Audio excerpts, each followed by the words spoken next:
Baidu's ERNIE models have been quietly impressive for a long time, and if you have been following this channel, you know we don't sleep on them.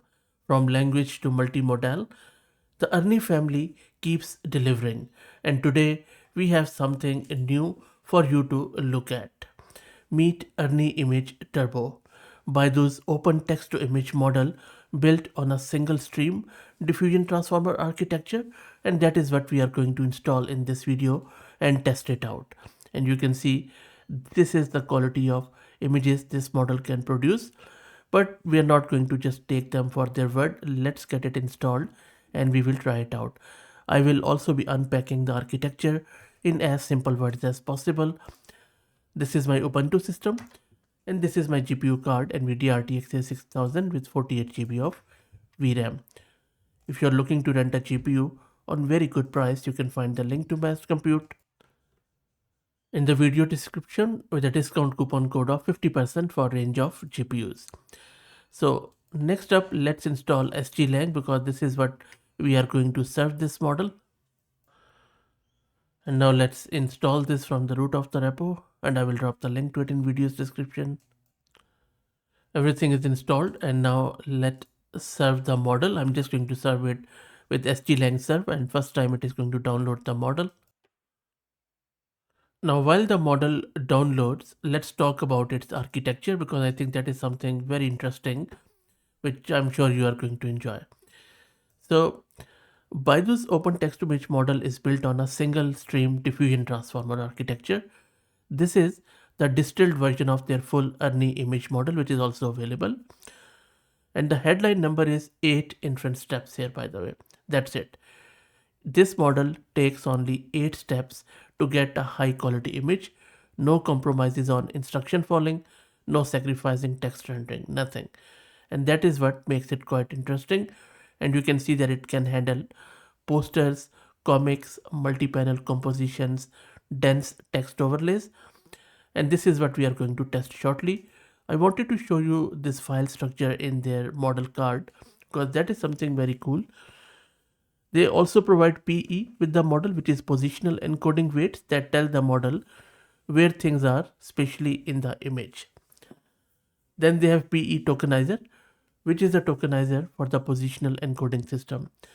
They also provide scheduler out of the box, which controls the denoising schedule, which in simple words mean how noise is removed across the 8 inference steps, which I just mentioned before. Text encoder is what converts your text prompts into embeddings. The diffusion transformer can understand quite easily. Tokenizer is what breaks your text prompt into tokens before the text encoder processes them. Then we have the actual transformer, which is a core model, the main brain doing the actual image generation. Lastly but not least, of course, variational autoencoder, or V as we call it. This compresses images into latent space or hidden space for generation, then decodes it back to pixels. I would highly encourage you to go to my channel and search with latent space and watch this video where I have explained in great detail what is latent space. You are going to enjoy it if you are in these image generation models. The model is loaded and now running on our local system at the normal Gradio port of 7860. Let me access it now. And for Gradio, I have just used their code and put a Gradio interface on top of it, fairly simple. And this is what it looks like in the browser. Let's start generating the images. First up, I'm going to give it this prompt that ancient Beijing Hutong alleyway at golden hour, weathered grey brick walls, and then a lot of details are there. So let's see if the image is able to depict all of this. Model is generating. Let's check the VRAM consumption. So consuming just under 30 gig of VRAM. I think that's perfectly fine, I would say. Let's see what's the quality of image here. And look at this result. This is genuinely impressive for 8 inference steps. Composition is excellent. If you closely look at this image, the perspective down the Hutong corridor, this one, draws the eye perfectly. Red lanterns are crisp and vibrant. There is also a persimmon tree, which detail is remarkable, and this elderly man with a bicycle nails the cultural authenticity. Lighting is cinematic and warm, so model has followed the instruction pretty nicely. Looks very realistic. Now, if you just look very closely, if you're in the mood of nitpicking, the bicycle looks slightly muddy, and maybe there is a bit of an artificiality on close inspection, but just on bicycle. Also, the man's hands and the teacup lack a bit of a detail, I would say. You see the hands here. This is a typical weak spot for diffusion transformer models with small human elements.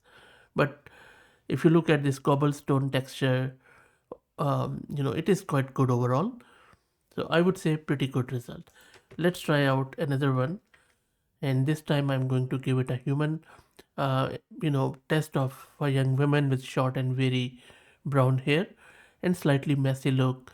She is holding two ripe peaches, sorry, one in each hand, positioned close to her face. Let's generate it. And my apologies for my breathing today. I'm having bit of an more of an asthma attack because weather is changing here in Sydney. Winter is coming, so this is the time of the year when I have to go through this. I'm using two mufflers and lot of things, but still, if you're hearing any breathing or anything, my apologies. And this human portrait, it looks fantastic. Skin texture is photorealistic and clean. Facial expressions with the wink is natural and charming. And peach fruit detail is excellent. Color, texture, stems, all accurate. Hair and headband accessory are also well rendered, I would say. The overall studio photography feel is quite convincing. Now, well, the bad parts, I think the left hand fingers look slightly off in proportion where they grip the peach, if you look here.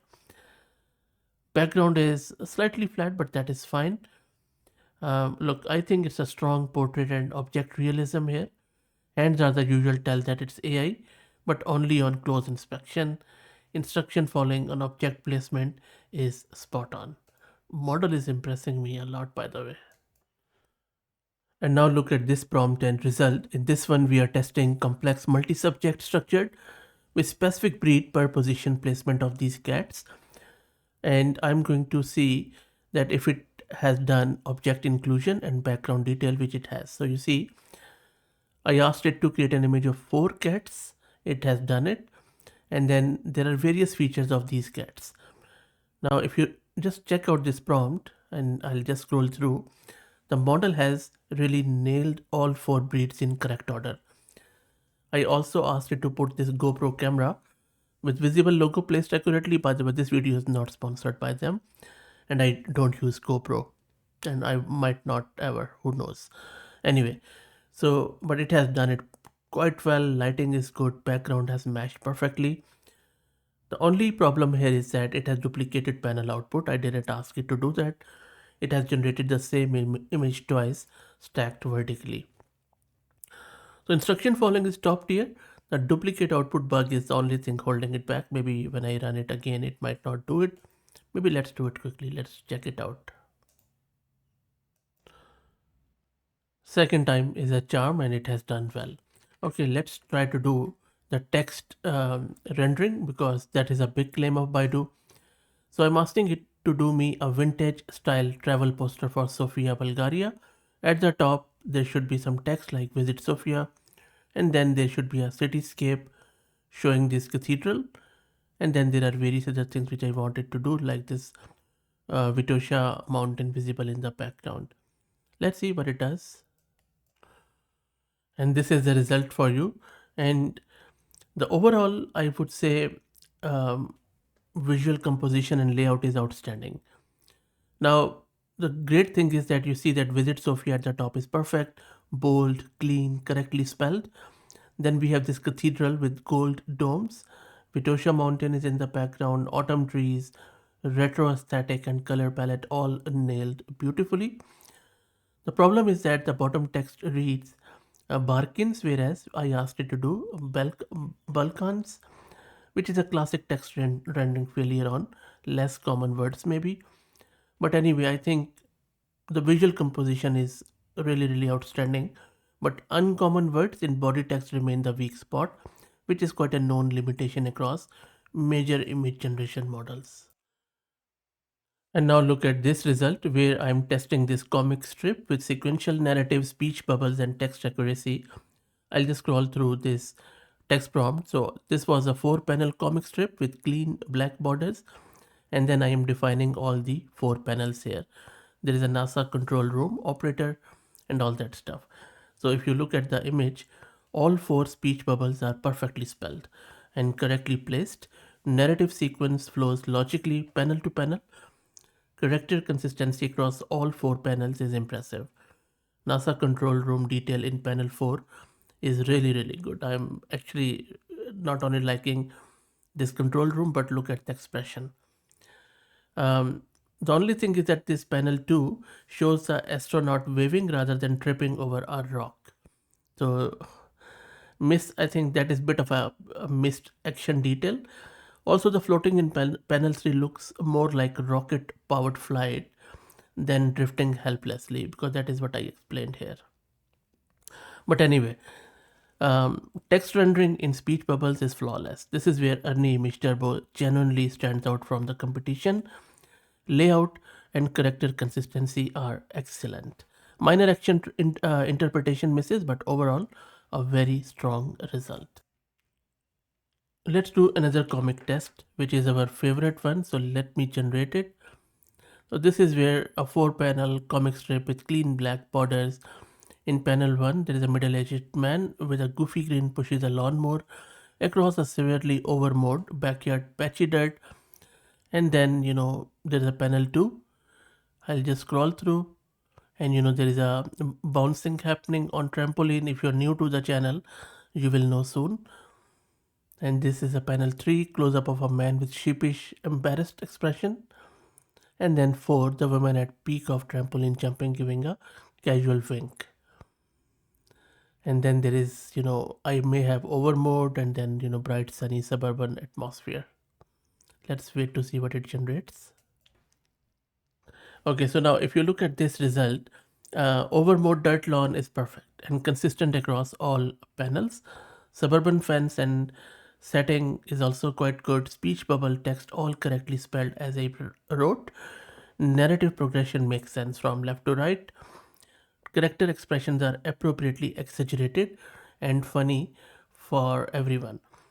But panel 1 has 2 speech bubbles saying the same thing. This is not good. Duplicate bubbles on one character. Panel 4, the woman is holding the speech bubble like a sign on a stick, which is odd, I would say. This one I didn't ask it to do. Trampoline has become a tiny ground level disc rather than actual trampoline. The final panel speech bubble assigned to the wrong character. As you can see, it should be the man saying I may have overmowed, but both characters seem to be saying it. But you know what? Overall, comedic storytelling and scene coherence are genuinely impressive. Text is clean, but speech bubble, attribution and object rendering still need quite a lot of work. It was hard one, but I think highly entertaining result regardless. This next test is of infographic. I'll just quickly show you the prompt so that you would know what we are building. I'm asking it to do a structured 2x2 grid layout. There are some icons, body text and header and footer, and you can see that it has done perfectly well. Layout is pixel perfect. All the correct icons per section like brain, heart, shield. Color scheme is exactly what I asked it to do. Footer bar is good. Overall design looks professionally made. Only 2 spelling errors in body text like antibodies instead of antibodies and spares instead of repair. Also, section 1 text has daily repeated twice. It has got also missing off and risk heart disease. But anyway, overall, structural and layout intelligence is quite exceptional. I'm sure in second pass, if you ask it again, it is going to fix these errors. Okay, as a final test, I am going to give it quite a hard one. So I'm asking it to create me a scientifically accurate diagram of JWST, the James Webb Space Telescope, the most powerful space telescope ever launched by NASA. in 2021, and there are a lot of details, as you can see, that there is an instrument, solar panel array, and all that stuff. And now you can see the result on the right hand side. If you look at the result, the great thing about it is that all requested labels are present with leader lines like primary mirror, near cam, sun shield, and all the other things. Label text is clean and readable. It is quite impressive that it knows JWST's general structure. But here is a problem, and quite a big one. The telescope shape is wrong. It looks more like Hubble than JWST. JWST's iconic feature is the large hexagonal segmented gold mirror and diamond shaped 5-layer sun shield, neither of which appeared here. Primary mirror label appeared twice. So again, I would say label placement and text renderings are strong, but the model hallucinated a generic satellite shape instead of drawing on actual JWST knowledge. And if you are from that field, you would know what I mean. But anyway, having said that, I think this turbo model is a serious contender.